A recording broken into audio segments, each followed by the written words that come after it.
Assalamualaikum warahmatullahi wabarakatuh. Selamat pagi anak-anak. Bagaimana kabarnya? Semoga baik-baik saja ya. Untuk pembelajaran hari ini yaitu tema 6, panas dan perpindahannya, subtema 3, pengaruh kalor terhadap kehidupan. Ya, ayo kita mulai pembelajaran tema 6 subtema 3. Nah, coba perhatikan gambar ya. Itu ada seorang ibu dan anak sedang memasak di dapur. Dan ada percakapan ya. Ngomong-ngomong, mengapa tidak memakai sendok sayur yang biasanya kita pakai untuk mengambil sayur dari panci untuk mengaduk, Bu? Lalu ibu menjawab, manakah yang menurut Lani akan mudah panas bila bersentuhan dengan kuah sayur yang mendidih di dalam panci itu? Sendok sayur dari logam itu atau spatula kayu? Lani menjawab, tentu saja sendok sayur logam akan lebih mudah panas, karena panas dari kuah itu akan dialirkan melalui sendok logam itu sehingga ia ikut panas. Itu tadi percakapan ibu dan anak sedang memasak di dapur ya. Nah, masih ingatkah kamu mengenai perpindahan panas atau kalor dengan cara konduksi? Perpindahan panas dengan cara ini memerlukan zat perantara yang membantunya mengalirkan panas dari sumber panas ke benda yang lain.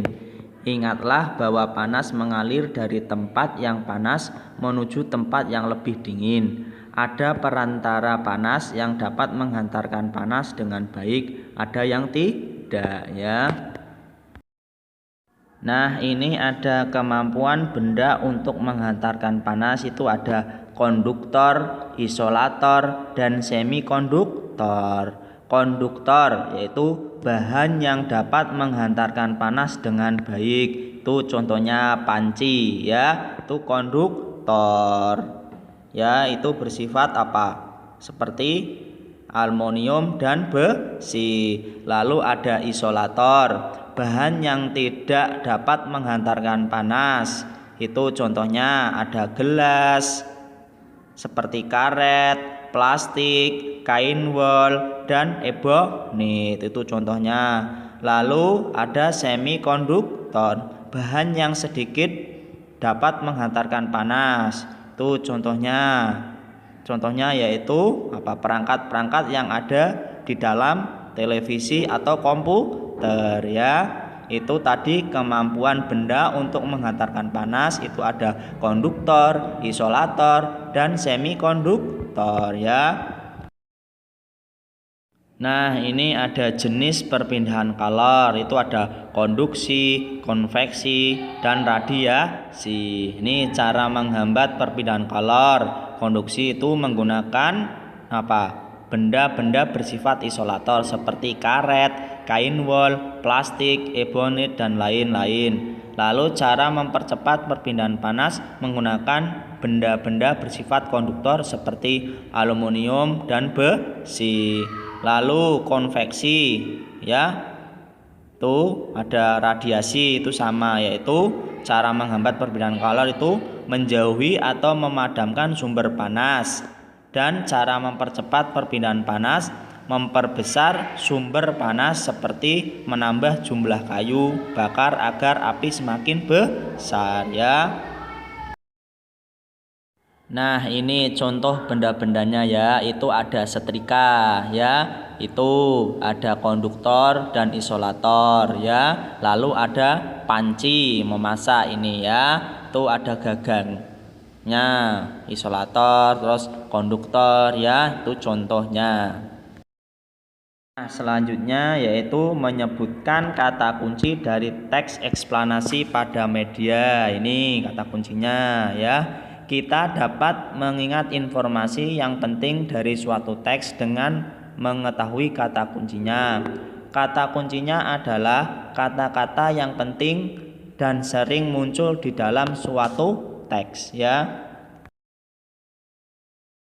Nah, ini ada sebuah contoh teks ya, bahan konduktor dan isolator, itu judulnya, dibaca ya.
Nah, dari teks tersebut tadi itu ada kata kunci, arti, dan kalimat ya. Ini katanya ada bahan, menghantar, konduktor, isolator, dan semikonduktor. Itu juga ada artinya.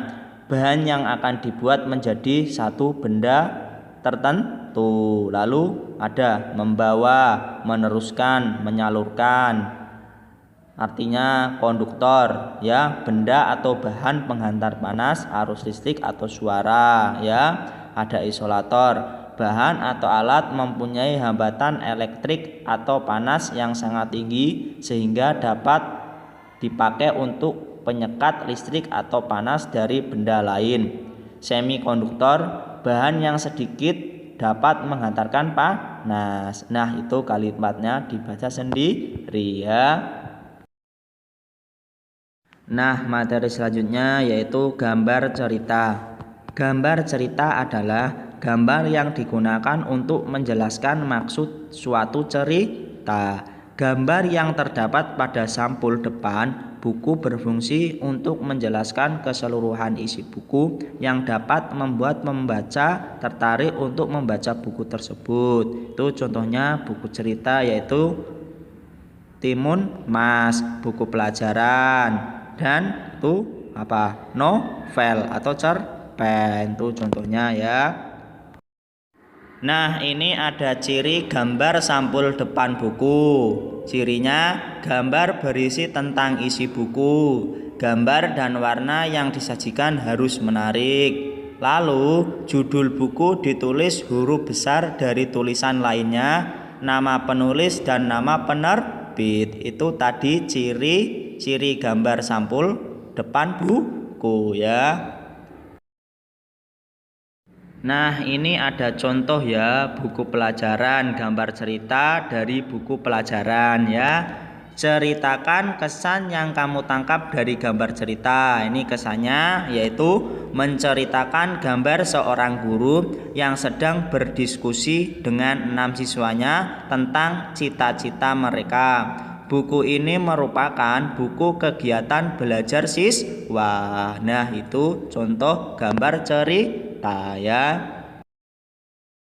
Nah, ini ada contoh lagi gambar cerita ya. Ini tentang apa? Gambar cerita tentang iklan ya. Ceritakan kesan yang kamu tangkap dari gambar cerita. Kesannya yaitu apa? Menceritakan gambar seorang ibu sedang membujuk anaknya untuk minum obat ya. Itu contoh gambar cerita. Nah, untuk tugas dibuka buku pena halaman 59 sampai 60 ya. Kerjakan nomor 1, 2, dan 3 ya. Kerjakan di buku tulis ya. Terima kasih. Wassalamualaikum warahmatullahi wabarakatuh.